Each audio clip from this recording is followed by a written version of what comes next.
Okay, we're getting close to the end. I know you're looking forward to that.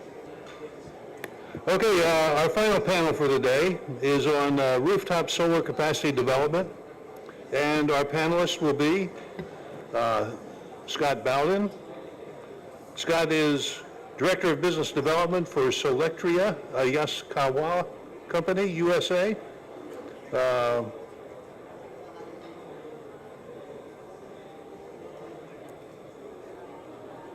He joined Solectria Renewables in 2008 and involved in the sales and promotion of products via the global channel of Yaskawa subsidiaries. Also, Roland Dimai, Vice President of Envireon. He has had extensive experience in PV going back all the way to the 90s. So been in the PV business for a long time.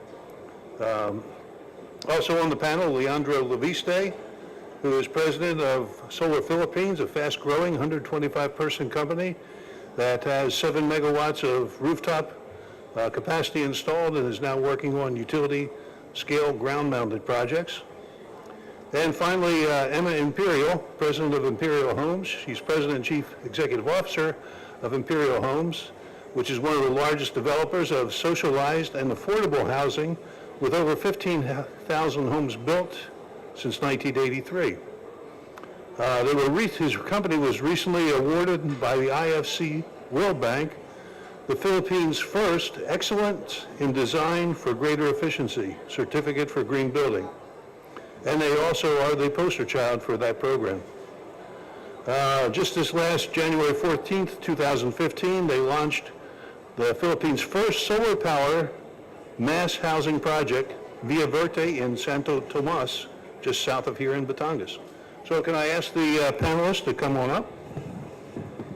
Yeah, thank you, Emma. That really covers, seems like you're the leader in the residential rooftop here in the Philippines, especially in the lower cost housing areas.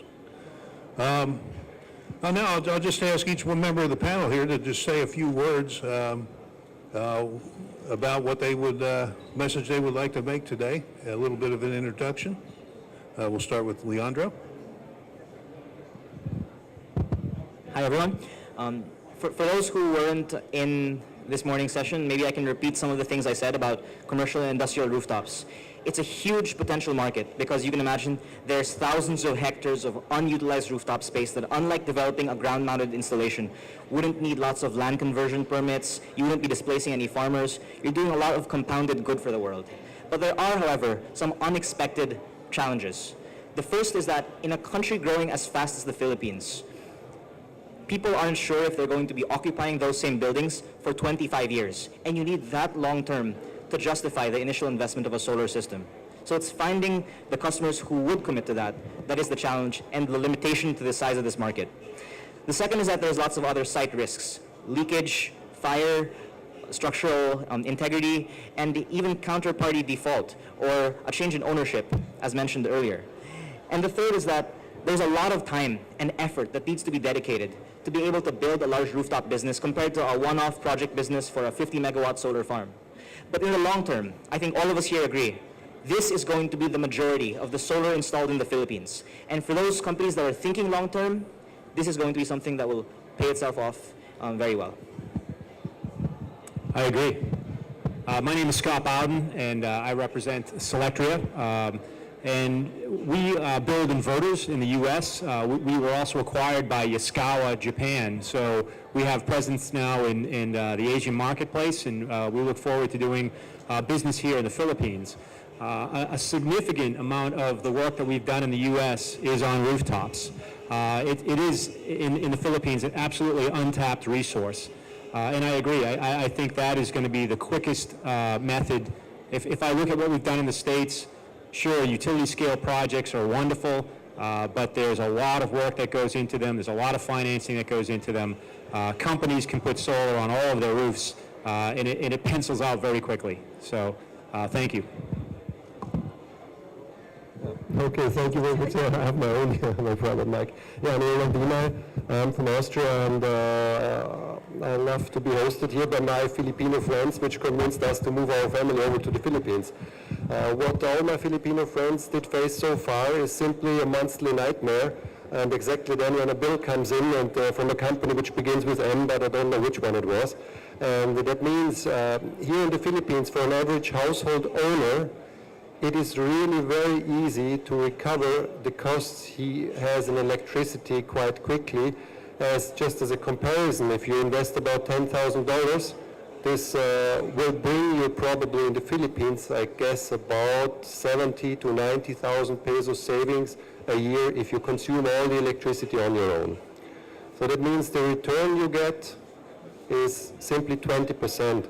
I do not know how many people of you do have some $10,000 on the account and complaining about getting 2% in the bank. It's simple. You just choose for putting this $10,000 on your roof, and you earn 20%. And while we are doing that calculation, we have done about 5,000 solar installations in Europe. So we have vast experience in that area, and we know that the Philippines, like Leandro said, they are really the perfect spot for being the leader. But being the leader in the Philippines means that all the processes must be very, very quick, because the other countries are not sleeping. I've been in Malaysia too. They are very active. The Philippines deserve to be the leader in the solar business, but all the regulations need to be made that if somebody applies within a week, he should have all the permits to give the companies the possibility to help the customer start on saving in spending money and saving also in not polluting the environment with some coal-fired or whatever related emissions. So Philippines is a perfect spot to be. Okay, Scott, you've been involved in the U.S., the industrial commercial rooftop, and I think maybe the circumstances there are a little bit different than they are in the Philippines. Maybe people are a little bit longer term in their thinking. Maybe you can share some of your experiences there as compared to some of the concerns that Leandro has brought up here in the Philippines. Sure, Bill. So yes, we've been involved with many of the big box stores in the U.S. Walmart's probably indirectly one of our biggest customers. They have over, I think, 337 solar arrays on their stores alone, and over 150 of those are utilizing our inverters.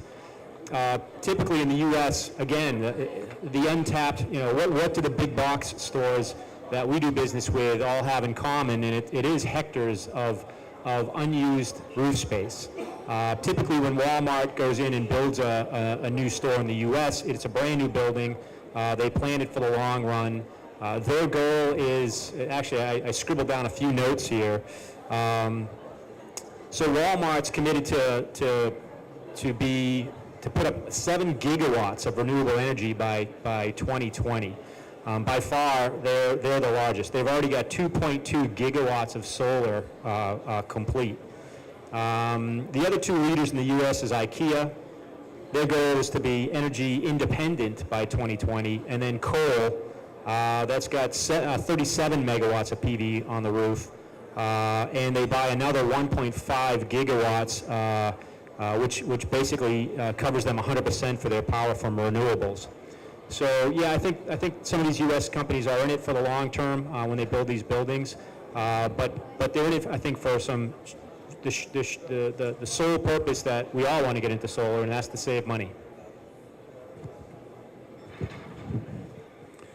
Emma, let me ask you about, well, you're doing the new housing, including the solar in the new housing, where the home buyers can include that into their mortgage. Yes. So it's not as painful for them to put out the money. How about for existing homeowners? Did you mention that you have funding available for existing homeowners to put solar? Yes. When we were doing this, we started working with the banks, and one of them is BPI Family Bank. And then Pag-ibig Fund is a big thing because everybody in the Philippines, when you're an employee, you should be a Pag-ibig Fund member, and you get your housing loan from Pag-ibig Fund. And I worked in this the group for 1.5 years, and finally the appraisal of our solar has been released. So what it means is that if a buyer would get a housing lot and his utility bill is 1,500 a month, because of the low interest rate of Pag-ibig Fund, the buyer will only pay 1,000 a month for the solar, 24-hour solar. That would be, that would be off-grid hybrid. When I say off-grid hybrid, the buyer has a choice if he wants an air condition to still connect to the utility. But for the usual requirement of a low-cost housing, then he can, all of the needs for the electricity for nighttime and daytime could already be there. So his savings is about 500 a month. So if you translate this to, if a 15-year loan, you'll probably be having a savings for that buyer for 300,000 for the 15-year loan. But if you consider the 6% increase in the electricity rate per annum and the life of the solar, which is 30 years, the savings, actual savings of the buyer is like 1.2 million for the life of that loan. So you can imagine that it's really doable now, and the banks are into it, and BPI is also into this processing of the loans. Okay, thanks. Well, who wants to make some predictions about the growth of rooftop solar, industrial, commercial here in the Philippines? How fast is it going to grow? Roland, you have... That's a good question.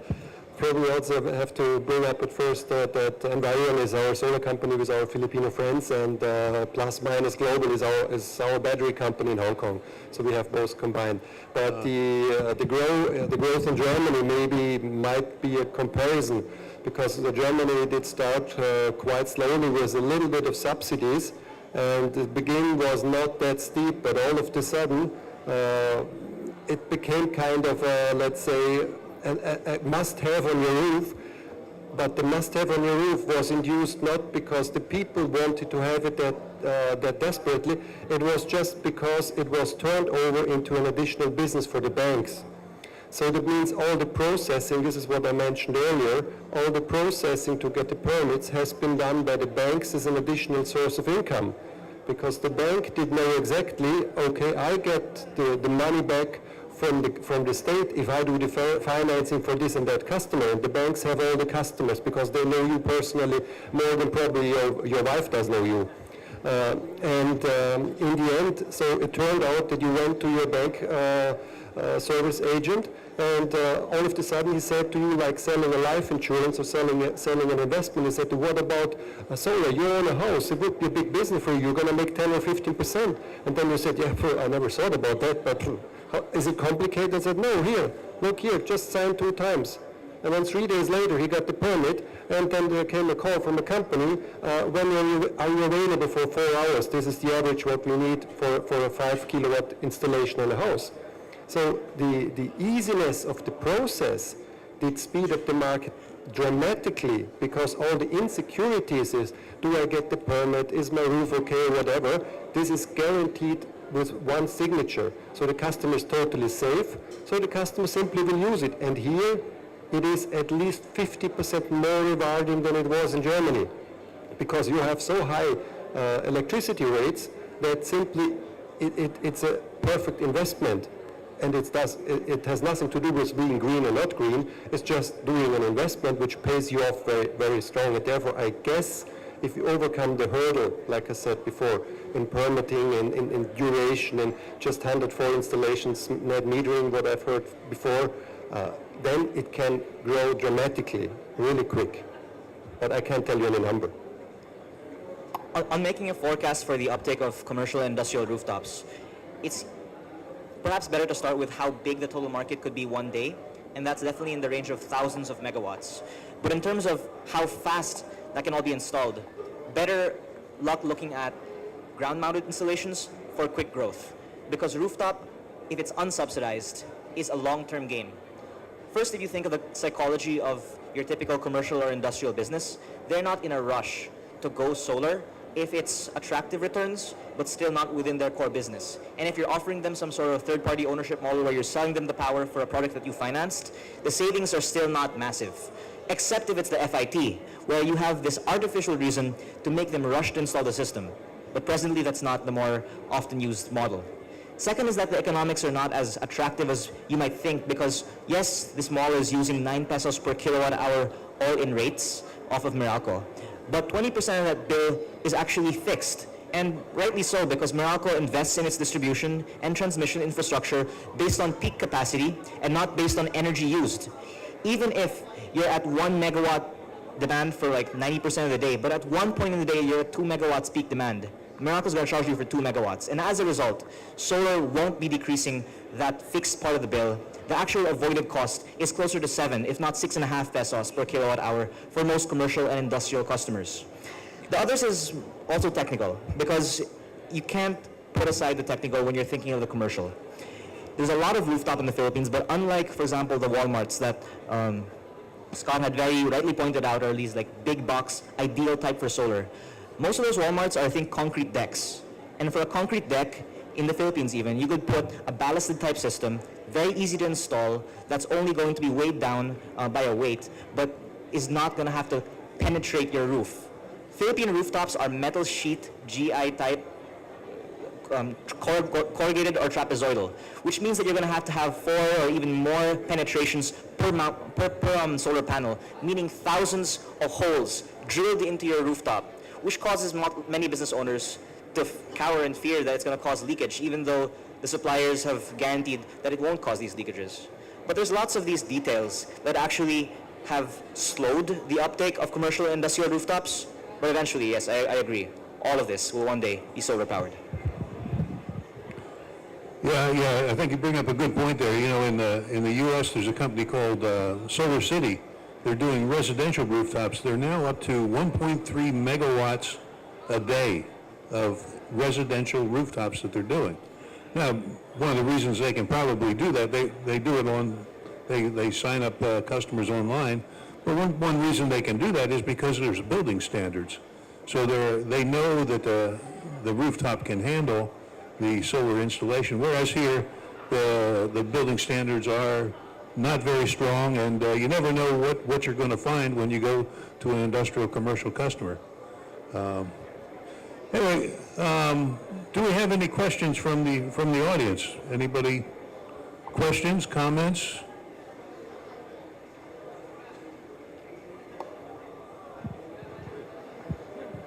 I can play the questions guy because we have had, I think, thousands of customers asking us many things in Europe and also here in the Philippines. What Leandro mentioned was a really perfect point.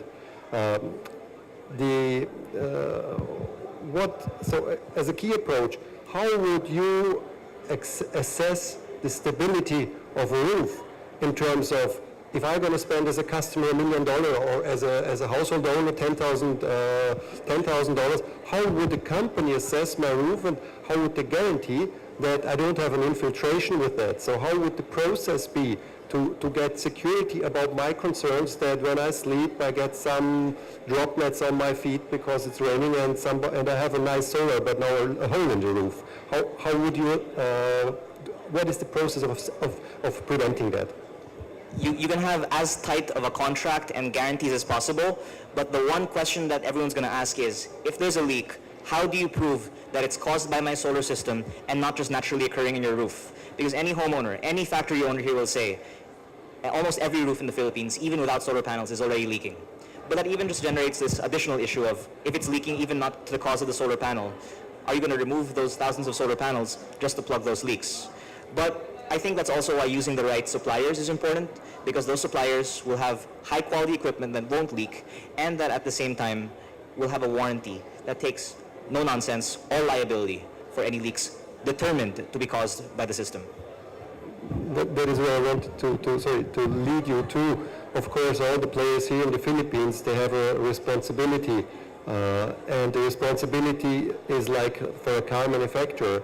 you bring something on the road and it must be 100% safe, and it must be also, you're liable for that. So of course there are some difficulties, but these difficulties are from our European point of view, but I live in Bonifacio, but from the European point of view, solar is kind of a no-brainer, mature technique. It's nothing special. We have in Germany 1.4 million installations. So there is not anything which can't be handled, but like Leandro said, you must do it in a high quality and really in a reliable and professional way.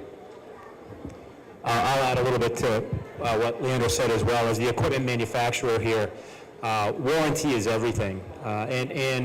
Whereas the roof structures may be different in the Philippines from those in the U.S. and perhaps those in Germany, it's a great opportunity for manufacturing in the Philippines to come up with some very good ideas as to how to mount modules to roofs in a waterproof fashion. Ballasted systems on the big box tops, there is no penetrations, and they work, and they're all wind tested, and it's a great example. In New England, we have to contend with snow loads and lots of snow, and asphalt shingles, and in California they have tiles, and so there's many different types of roofs in the U.S., all of which the mounting companies, the racking companies have come up with some very ingenious solutions. So I think it's a great opportunity for companies within the Philippines to come up with their own solutions for that.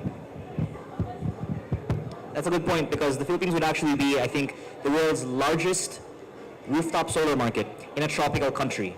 You don't have any other tropical countries that are having hundreds of megawatts of rooftop solar installed with this many penetrations, which also means that we have so much more leakage. But I want to actually shift the discussion towards residential. I think that might be a potentially bigger market of more interest to people here. Ms. Imperial mentioned that their model right now is having the banks finance it in collaboration with home community developer, linking the owners up with the banks or Pag-ibig or other such financing institutions. Another model, however, from the US is not for the homeowner to own the system financed by the bank, but for the third party or the developer/installer to own the system, and like an energy service provider, sell the power at a rate below Meralco, which at 12 to 13 pesos per kilowatt hour is totally doable. And this is like, I guess, my sales pitch to all of you guys here. We currently actually have a pilot program where we are financing on our own balance sheet residential installations at zero cost to every homeowner in the Philippines.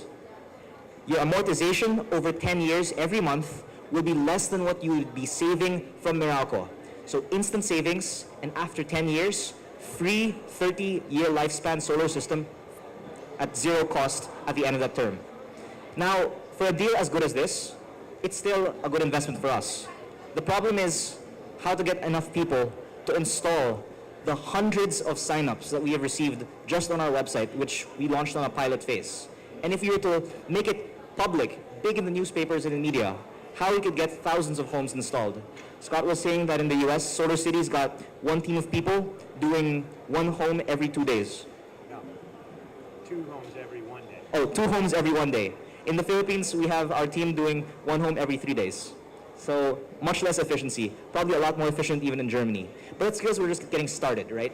And when you build it up, make it like an assembly line, like Solar City, have 10,000 people doing the same thing every day, that's really the challenge, and not the demand, the supply, to put solar on every roof in the Philippines. Can I say something about this? The Pag-ibig Fund and the BPI are very much concerned about the solar providers that they're going to be accrediting because of that, those concerns, leakages, very bad quality installation. So for the first 24 houses that we put, for every one house, because it's only 2 panels, it's just taking them 2 hours to put, but these were the Belgians who really did it. And so because of these concerns, the Enfinity group would only consider the installers that could be certified as to the quality of their company. So the installers has to be trained by their quality controls, because that has been a very big, a concern of the bank and Pag-ibig Fund itself. that they don't want the buyers to come back to them and say, hey, we're not going to pay our loan because this solar up there is making some leakages on my house. So it's a very big, it's a thing that all of the solar developers or suppliers would have to think about. We've got to have a very good quality installers if we wanted to penetrate the financing that's being given to us by Pag-ibig and the banks. So you provide your own financing? Yes, so far we're financing it ourselves. So the low-cost housing can also go to... Yeah. If I could just say one more thing about low-cost housing. Yeah. The market would really grow so much more if net metering were scalable. Because, if I'm not mistaken, many of those homes wouldn't have a very high noontime load. So you have to size the system to be large enough for their noontime load. They cannot be a candidate for net metering because the net metering costs like 5 to 20,000 to become a net metering. So for our low-cost housing, we have a history of how much they consume. So we just put exactly what they need on the rooftops. And we know for a fact that for 1.5 million homes, you can't put more than 4 panels. So we do not advise net metering for them because it will be costly, and there will be no excess for the net metering. So what I'm saying to you is, do you finance like 20 years for the housing for low cost? Yes, ma'am. So maybe we can apply with you. We could talk after this forum. but in regards to net metering though, Yeah. if Meralco could waive the 5,000 peso net metering charge so that it became sensible for every low-cost housing developer in the country to install the solar panels, it will not just be able to supply their noontime load, but their nighttime load as well. And solar would be able to offset this 12 to 13 peso per kilowatt hours. The market would grow 5 times more. Yes. But we need to ask our friends from Meralco to make it more affordable and also faster. Not just, I think, 2 months to get your net metering connection, but like in Germany, 2 weeks. Yeah. Well, I'd like to share with the group, the crowd here, that Enfinity and Imperial Homes, Enfinity Imperial, and my company, Imperial Homes Corporation, has another model that we're doing. It's a leaseback.